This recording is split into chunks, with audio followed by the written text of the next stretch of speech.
Экеле маселе добушка коелу. Кандай дейсиңер?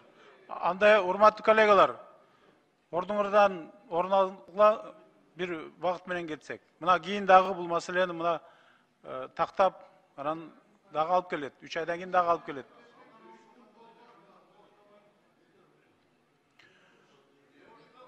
Урматтуу коллегалар, анда сунуш чыгып атат добушка коюу жөнүндө.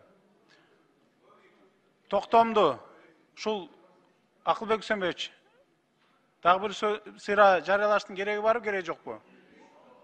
Кереги жок, канча пункт? 2 пункт. Принять к сведению отчет, дать продлить еще на 3 месяца срок работы Государственной комиссии, название барын жазып коелу. Анан экинчи пункт болсо, кабинету министров Кыргызской Республики внести временное внешнее управление. Түшүнүктүү болду, урматтуу коллегалар. Анда аталган сунушту добушка коем, добуш бериңиздер.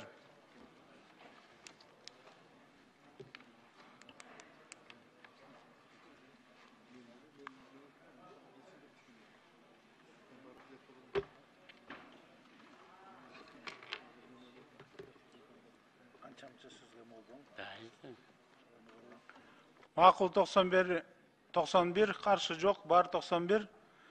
Сунуш өттү, чечим кабыл алынды. Чоң рахмат, урматтуу коллегалар. Жалпы баарыбыздын атыбыздан комиссияга ыраазычылык билдиребиз. Комиссиянын мөөнөтүн узартып бердик. Бул боюнча дагы комиссия иш алып барып, анан жыйынтыкта айтылган алымча кошумчаларды эске алып, дагы маалыматыңарды алып келсеңер, дагы буюрса карайбыз.